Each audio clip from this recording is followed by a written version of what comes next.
Welcome to today's Flying Talkers broadcast. Today we discuss the tragic fires in Hong Kong reported from our man on the scene, Bob Rogers.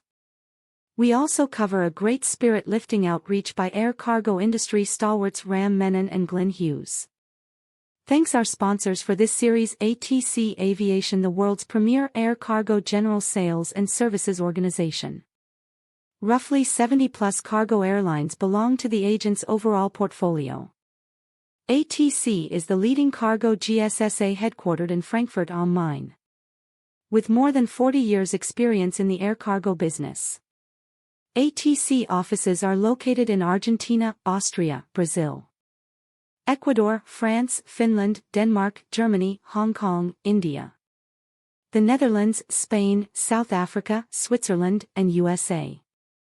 More details about our ATC Aviation Worldwide organization under www.atcaviation.com.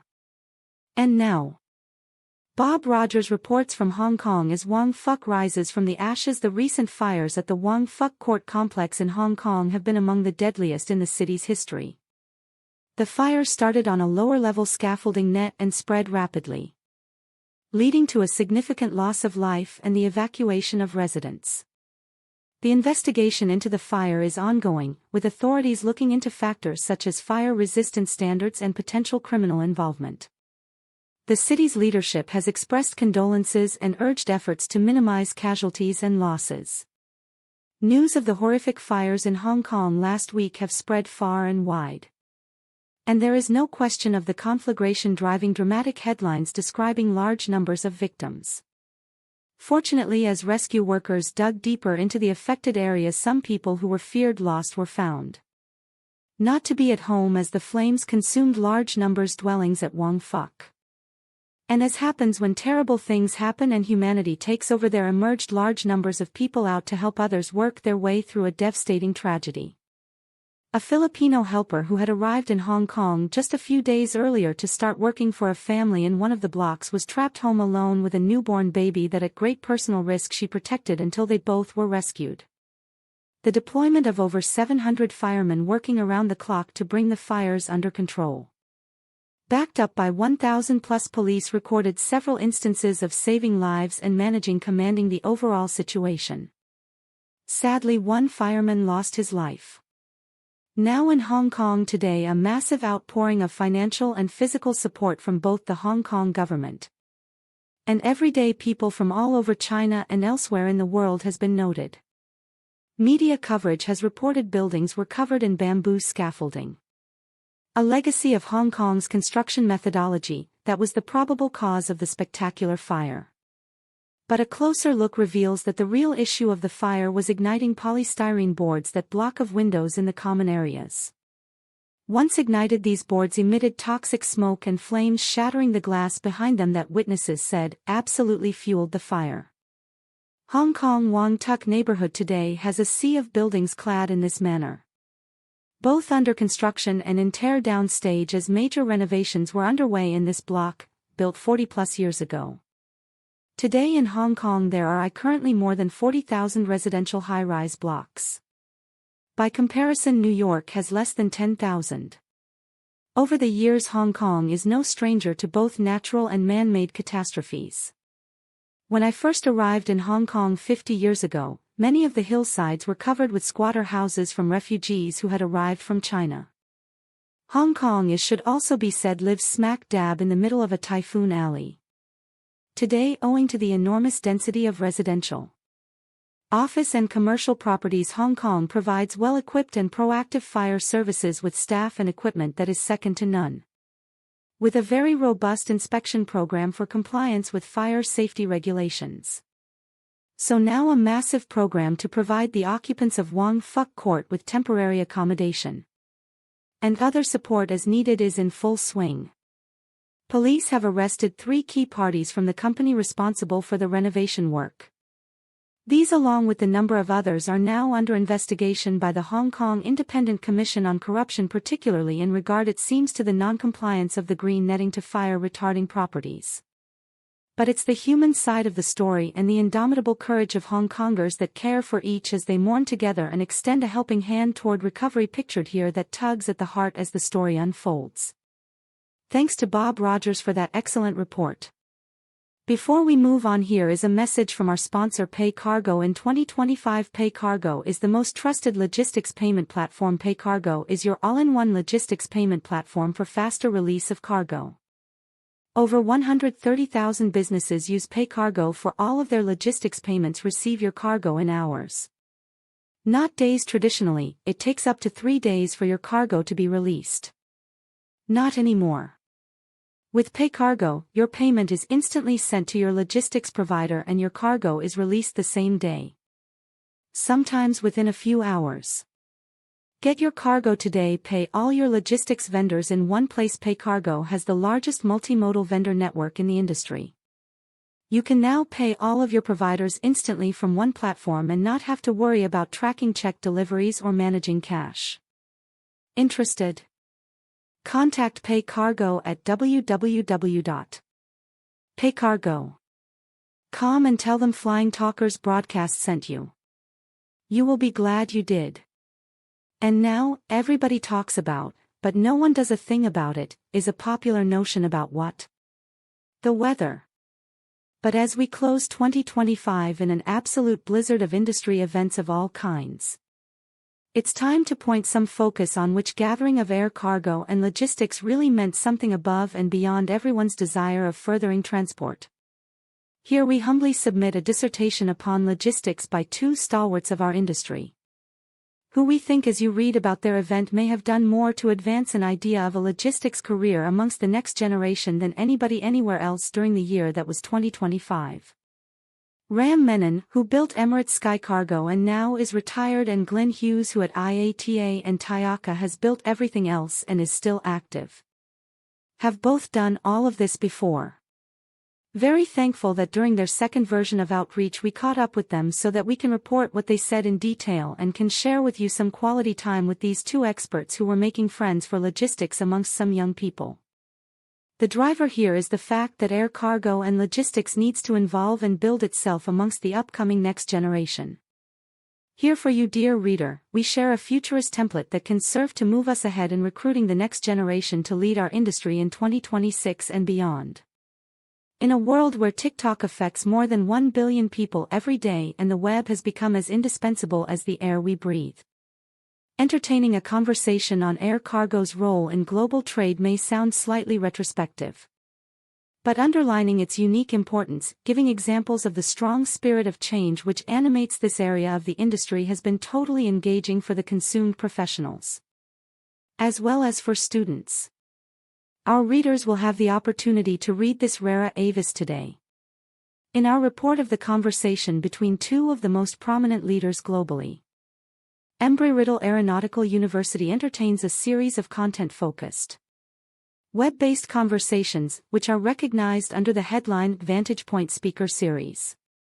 This is how ERAU introduced their talk on Air Cargo's Strategic Role in Global Trade, which is their 2025 focus. This year, the Vantage Point Speaker Series is exploring the intersection of people, technology and business innovation. In an era of rapid transformation driven by technology and high traffic demand, how are leaders shaping the future of business in the aviation ecosystem? For those who are not familiar with ERAU, the institution introduces its own unique setup as follows. In 1925, barnstormer John Paul Riddle met entrepreneur T. Higby Embry, and together, they formed the Embry-Riddle Company to teach the adventurous to fly. This partnership was the beginning of a vision that has produced more than 155,000 alumni who drive innovation and keep the aerospace and related industries running safely and productively. So at the ERAU talk on Air Cargo's Strategic Role in Global Trade, the flying typers were listening and typing like crazy, and hopefully understanding the tone, trying to give our readers an account of the dialogue between two of the most prominent leaders in the field, Glyn Hughes and Ram Menen. Neither of the speakers needs an introduction for air cargo aficionados. But let us assume we shall also attract attention in different corners with this article, students. Maybe. So let us borrow the introduction that ERAU produced for their Vantage Point Speaker Series. Presented in partnership with the International Air Cargo Association, TIACA. This conversation will feature Glyn Hughes, Director General of TIACA, and Ram Menen, a distinguished aviation industry leader. Glyn Hughes, Director General, the International Air Cargo Association, TIACA, has been involved in air cargo for over 40 years. Beginning his career with British Caledonian in the United Kingdom. He joined the International Air Transport Association, IATA, in 1991 and was appointed Global Head of Cargo in 2014. In 2021, he became the first Director General of the International Air Cargo Association, TIACA, where he now leads the organization's vision for a safe, profitable and united air cargo industry. Ram Menen, founding member and trustee, the International Air Cargo Association, TIACA, has spent decades at the forefront of the aviation industry, leading efforts in airline operations, cargo logistics and global business strategy. He retired as the Divisional Senior Vice President, Cargo of Emirates and was a part of the founding management team of the airline. He played a key role in developing innovative cargo handling solutions and shaping the future of air freight logistics. Menen was a founding member of the International Air Cargo Association, TIACA, and served as its president, CEO and chairman of the board from 1994 to 1996. He chaired the Cargo Committee of the International Air Transport Association, IATA, from 2008 to 2012. He is also a Fellow of the Chartered Institute of Logistics and Transportation, CILT, and a Fellow of the Royal Aeronautical Society, FRAS. He continues to serve as an advisor in the aviation and logistics sectors, driving innovation in unmanned cargo aircraft and air freight operations. Robert Walton of ERAU kicked the ball and opened the floor to a set of questions for the speakers, who started knitting the fabric of the webinar. This article is about air cargo at the academic level. Hence it will hardly feature on a collection of puns and jokes. But knowledge may come at a price, so let's get in and learn something. Glyn offered an introduction of TIACA, remarking that it is a unique organization, representing the full horizon of the industry, not just a sector. This is indeed a pretty unique character for TIACA, as the only truly ecumenical organization that can speak for air cargo as a whole. Shippers, forwarders, airports, airlines, cargo handlers, tech suppliers, etc. all have a voice in TIACA, and this is indeed special. Ram chimed in with his memories of his TIACA days and managed, in so doing, to portray the economy of the supply chain over 3 decades, international trade migrating to China through outsourcing. That was the start of a big change, from 80s to 90s up until today, and it is still changing. It was observed that air cargo is a comparatively more expensive means of transportation. But in the supply chain it shows advantages, normally winning where time is critical. Glyn observed that the arrival of China in the WTO gave the process a boost and more than 1 billion people have been lifted out of poverty in the process. We could add, but this observation was not made by the speakers, that this was a colossal social revolution that increased the global wealth enormously. What was noted indeed was that air cargo's role in the process was crucial. In order to put things in perspective, some figures were given. About 35% of trade by value is moved by air cargo. Over $8 trillion of goods moved. Volume-wise, it is just over 1%, but the most crucial and expensive products fly by air. These figures remained more or less stable in the last 3 decades, with a moderate increase in favor of air cargo. Ram Menen also claimed that TIACA was first to involve the academia at that time, with universities in the UK, Canada, and Rotterdam the first to participate in the emerging conversation. Ram Menen trade disturbances. The elephant in the room was then exposed through the next question: how are the current trade disturbances reshaping the air cargo industry? If you decide to put your stakes on the best contender to take a question of this caliber, you cannot choose a better pair of contenders.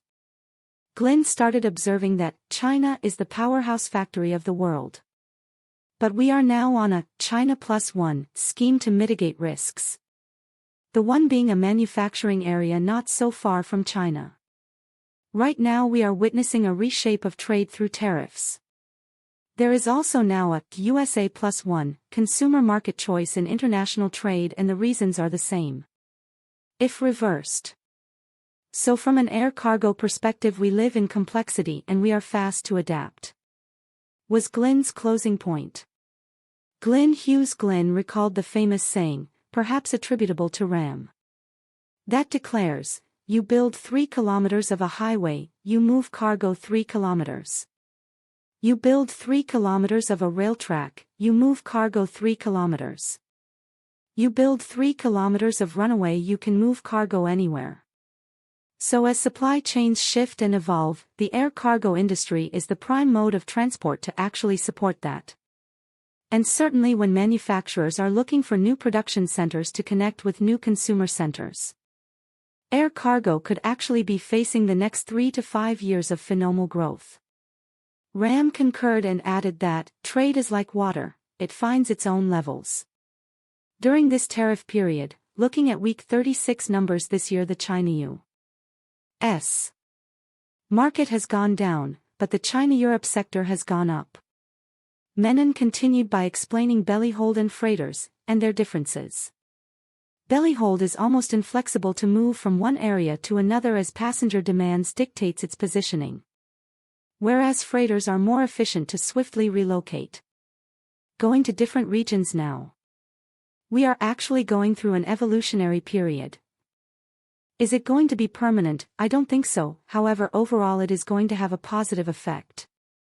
With for example new markets coming in, and this trend is going to stay, was his conclusion. At the same time there was another point made by Glyn, air cargo is unidirectional, while passengers are bidirectional. Glyn agreed that the current changes in USA market demand drop are a temporary blip. But the executive orders have had significant consequence on parcels sent via post. The carrier has no relationship with the sender or ultimate receiver and therefore cannot collect any tariffs due and have had to embargo their carriage.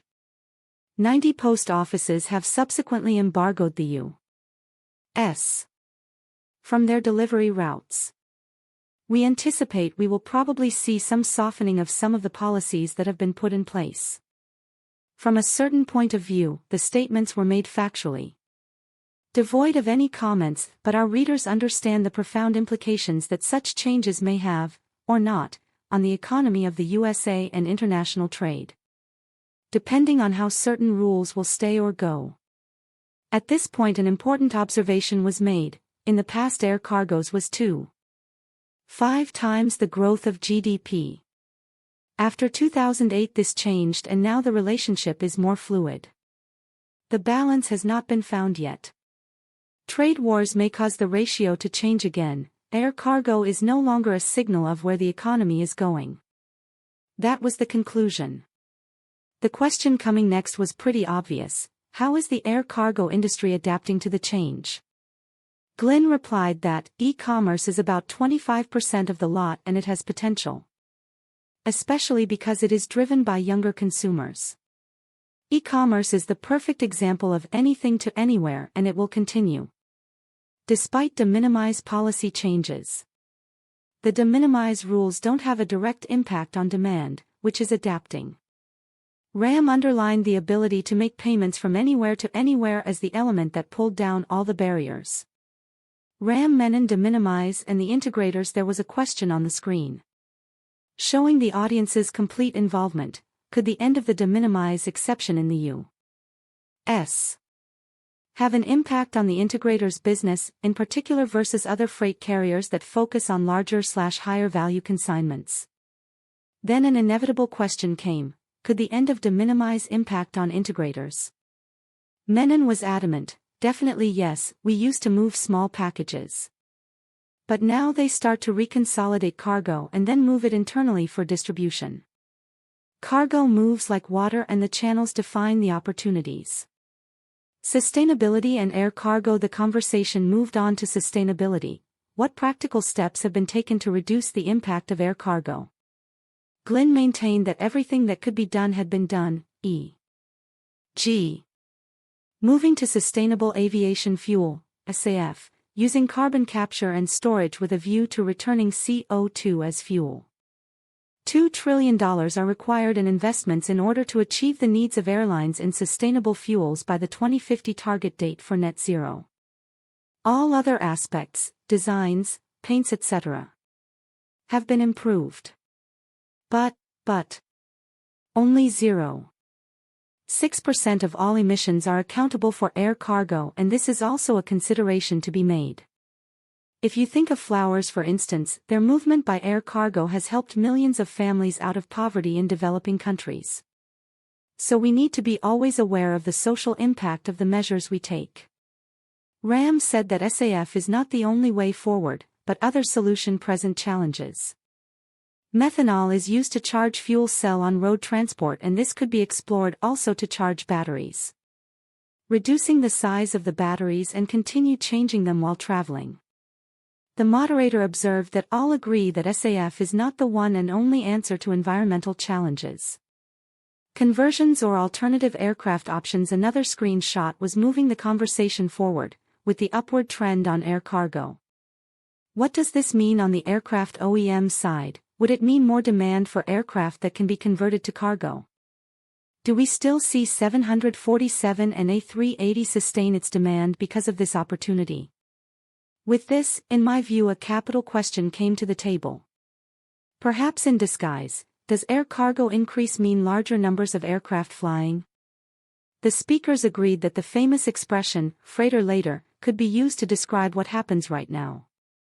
But this may change because of environmental issues. For example, 747s would be phased out.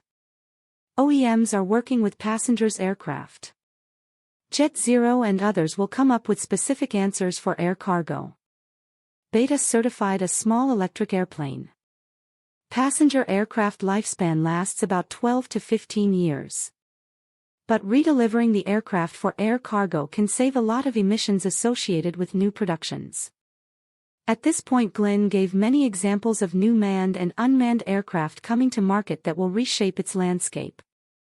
Such as Dronamics, Regent Craft, Nautilus, to name just a few. Ram observed that conversions sometimes need important adaptation and even the payload may change. So there will be pressure in the future to see what load the converted aircraft can take. You may have the volume, but not the payload.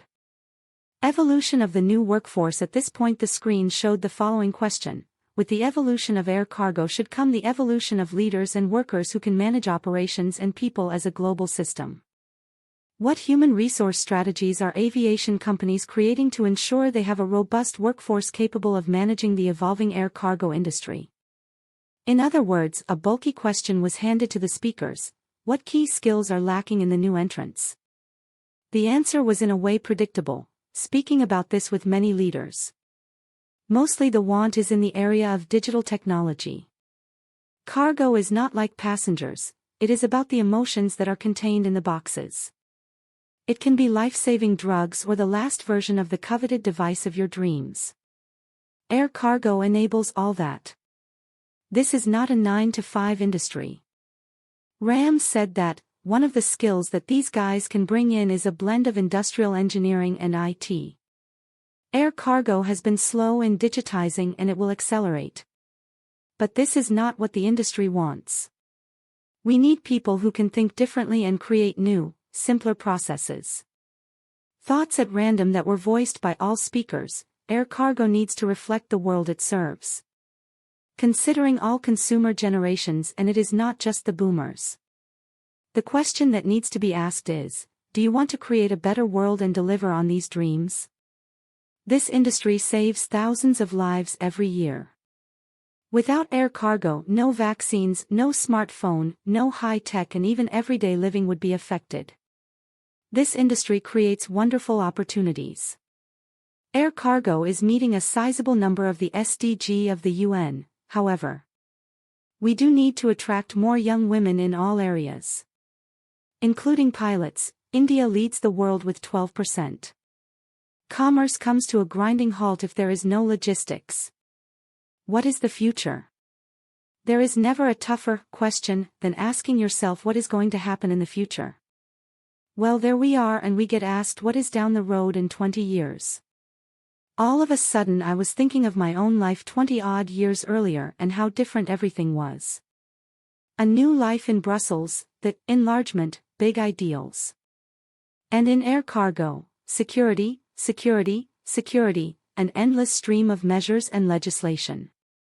Glyn answered with serendipity, 20 years ago we moved desktop computers. And much material that is now all gone, CDs, DVDs. Handsets, domestic printers, etc. Today the two largest shippers are Temu and SHN, they only started recently. This rapid change tells us that nobody knows what the next 10 years will look like. Ram was more willing to stand up to the challenge. 3D printing is going to change a lot of things. He said, "We shall see the same as it happened in newspapers environment, and this will change the dynamic. Space industry will grow and will accelerate. We have gone from the abacus to AI. Personally, I tend to side with the idea that nobody knows what things will be like in future. I have seen so many changes. Most of them completely unexpected. For somebody who started working at a time when we had no photocopier in the office and we had to send attachments by retyping the quoted letter with, quote, and unquote, I can tell you that transport and logistics has changed a lot since. Well, it took much more than 20 years in fact, but it all happened in about half a century and I was lucky enough to live through it all."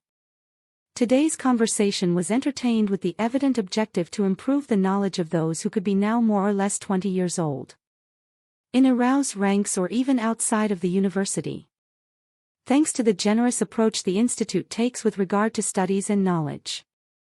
These students will tell us whether the 20-odd years of changes that we have described today will reflect in the future of air cargo in 2045 or thereabouts.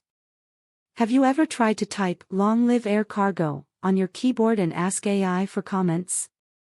Here is the screenshot. Long live air cargo is a sentiment celebrating the enduring importance of air freight in global trade. As evidenced by its continued growth, especially with the rise of e-commerce.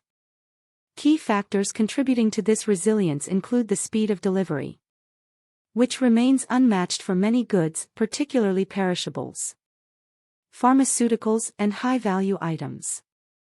The industry also adapts to modern demands through technological innovation, a focus on sustainability, and specialized services for diverse cargo, such as live animals and temperature-sensitive products. I do not think I could have done better than this to recap today's conversation, and believe me, 20 years ago this was just in my dreams. Long live air cargo. Thus concludes Flying Talkers broadcast for today. Special thanks to both Eam and Glyn and to Marco Sorgetti for putting this encounter into some perspective for you, dear listener. And for your time this time. Until next time. This is Jeffrey Arons celebrating 50 years in air cargo saying thanks for listening and good night, Joe, wherever you are.